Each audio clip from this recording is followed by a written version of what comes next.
বারাসাতের নগরবাসীকে আমি হেমা বলছি। বারাসাতের নগরবাসীদের সবাইকে নমস্কার, ছোট বড় সবাইকে নমস্কার।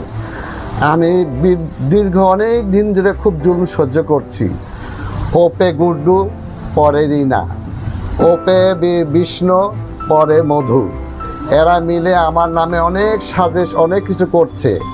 আর আমার বাড়ি ঘরে যে অত্যাচার, আমাকে মারার হুমকি, আমাকে যে সকাল বিকাল বলছে যে এই বাড়ি আমার নামে লিখে দাও, তুমি এখান থেকে সরো, এখান থেকে যাও। হ্যাঁ, এই ধাক্কা ধাক্কি ধুবড়াধুরি মারামারি পিটাপিটি এইসব করে। কতদিনে থানার সামনে এরকম গণ্ডগোল হয়ে গেল এইসব নিয়ে, এই গ্রাম নিয়ে। আবার আমার চালা শিষ্যরা একটু গ্রামে যায়, তাদেরও মাইরে পিঠে কিছু হয় না, মারামারি পিটাপিটি করে। হ্যাঁ, আর মারার সবসময় হুমকি, আর আমাকে তো আগে হুমকি। আমাকে সরাতে পারলে মানে আমার সিটটাও নেবে, এই হলো কথা। ভিন দেশ থেকে ভারতে ছেলে নিয়ে এসে মেয়ে সাজিয়ে নামানো হচ্ছে ব্যবসায়, আর এর ফলেই বংশ পরম্পরায় চলে আসা বৃহন্নলাদের সংগঠনের সদস্যরা পড়ছেন চরম সমস্যায়। তা নিয়েই এদিন প্রশাসনের দ্বারস্থ হলেন প্রায় 50 থেকে 60 জন প্রতিনিধি দল। তাদের অভিযোগ, লোকাল ট্রেন সহ বিভিন্ন জায়গায় তৃতীয় লিঙ্গের মানুষের সাজ সেজে অবৈধভাবে টাকা তুলছে। এমনকি নানা সময় সাধারণ মানুষজনের উপর টাকা না দেওয়ায় সম্মানহানিকর কথাবার্তাও বলছে।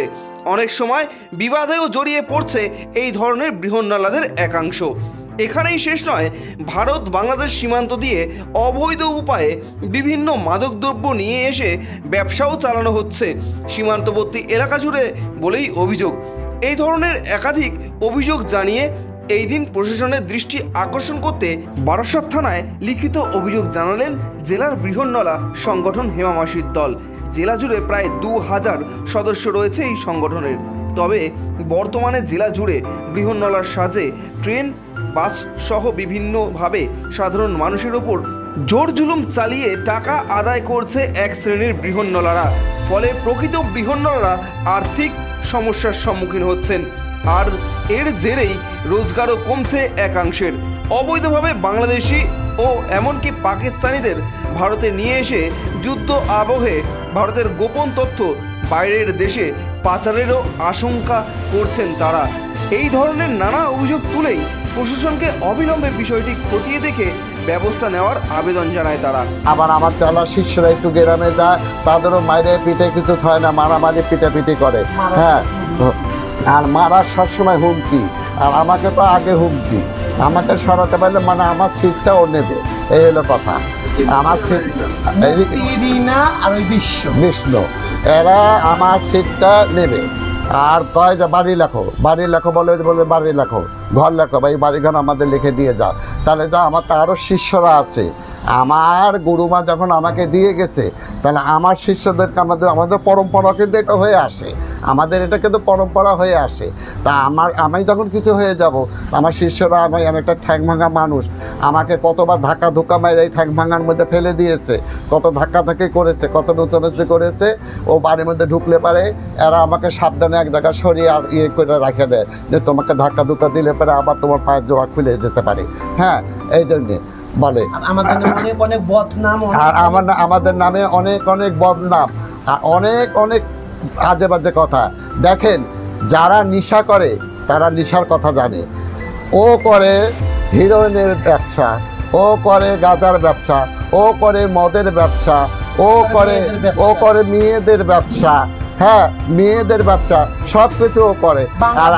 ভালো ভালো ছেলেদের এনে এই শহরে যা যা হচ্ছে, ভালো মন্দ খারাপ যা যা এই শহরে, হেমা মাসির আমরা শিষ্য, আর তারপরে যা যা হচ্ছে সব ওই চালাচ্ছে এই শহরে। আজকের দিনে একটা ট্রেনের মধ্যে একটা, আর যা যা হচ্ছে এই শহরের ভিতরে খারাপ ভালো ভালো ভালো ছেলেদের, বাংলাদেশ এখান ওখান ভালো ভালো ছেলেদের এনে শাড়ি পরিয়ে এই শহরের ভিতরে এমন এমন খারাপ কাজ করাচ্ছে। সব দায় হেমা মাসির উপরে পড়ছে, হেমা মাসির শিষ্যের উপরে পড়ছে। আমরা এই শহরে অনেক বছরদের, এই শহরে সারা জায়গায় আমাদের নিয়ে চলে, সারা পাবলিক জনগণ আমাদের যদি না চিনে, এই শহরে বারাসাত যত বড় শহর, এত বড় শহরে যদি আমাদের বারাসাত শহর একটা বাচ্চা, একটা 80 বছর গুরুজন, সেও যদি আমাদের না চিনে সেই সময় আপনারা বলবেন আমাদের সবাই চিনে। আর ওই কত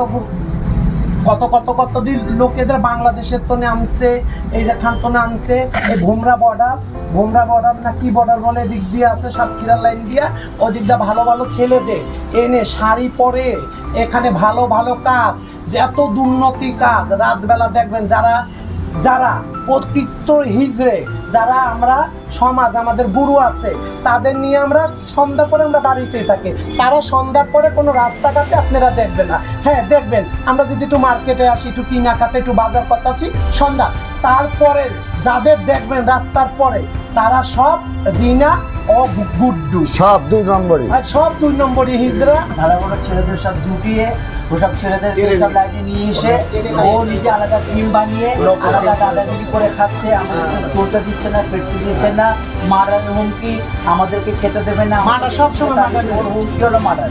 সেই প্রমাণ সব দিয়েছে। নমস্কার। তাহলে এতকাল আমি ছোট থেকে 71 সাল থেকে আমি বাবার সাথে আছি। হ্যাঁ, তাহলে 71 সাল থেকে আমি বাবার সাথে আছি, বাচ্চা কাল থেকে এখন তো বয়স হয়ে গেছে, এখন ধরতে গেলে 70-এর কাছাকাছি যাচ্ছে। হ্যাঁ যাচ্ছে। তাহলে এতদিন ধরে আমি আছি, এই সারা নগর, এই সারা অল 12 সারা অল 12 আমি বেশি। তাহলে এই 12 আমি ছুরির থেকে বুড়ি হয়ে গেলাম হিজড়ের মধ্যে। হ্যাঁ আচ্ছা, তাহলে মনে করেন এইরকম মিথ্যা অপবাদ আর মিথ্যা বদনাম, হ্যাঁ এই মিথ্যা বদনাম, এত মিথ্যা, আর এই হ্যারাসমেন্ট, তার আগেও হ্যারাসমেন্ট করেছে আর এখনো হ্যারাসমেন্ট করছে। তাহলে আমার কোথায় মান সম্মানটা থাকলো? আমি তো জীবনে কেউ একটা পাবলিক বলতে পারবে না যে হেমার একটা রাস্তায় তালি শুনেছে কি হেমার একটা কোনো কথা শুনেছে। তাহলে এত হ্যারাসমেন্ট শুনে মানুষ কি করে বাস করতে পারে? এত হুমকি, চাইছেন, এত ধমকি, আপনারা কি চাইছেন এখন? আমরা প্রশাসনের ব্যবস্থা হতে চাই, হেল্প চাচ্ছি। কিরণ খায়, গাঁজা বেচে, হ্যাঁ আরো প্রমাণ আছে, যত মেয়েদের প্রমাণ আছে আমাদের। সব প্রমাণ সব আছে প্রমাণ আমাদের। দেওয়া হয়েছে। দাউলিয়া, বটিলিয়া, হ্যাঁ আমাদের যে না ভয় দেখাচ্ছে, হুমকি দেখাচ্ছে, এই ভিডিও আছে আমাদের কাছে। হ্যাঁ কি করে জানেন নিরাপত্তা এখানে বাস করবো? এখানে বলেন, আমি এই জানেন নিরাপত্তা কি করে বাস করব এই এত মাসিদের নিয়ে, আর এই হুমকি ধুমকি, আর এই গুলি গালা, এইসব আজে বাজে কথা, আর এই হ্যারাসমেন্ট করা, তাহলে কি করে করবো বলেন? ভিডিও করে ছুরি চাকু দেখা, হ্যাঁ ছুরি থাকো দেখাতে, ভিডিও করে ছুরি চাকু। আমরা পুরো আমাদের সুরক্ষা, তাহলে আমরা কি করবো বলেন? হ্যাঁ আমার নাম হেমা বলে। আমার নাম হেমা, আমি এটা বলছি আপনাদের কাছে, দয়া করে আমার প্রাণটা ভিক্ষা দিবেন আপনারা, এই হলো কথা।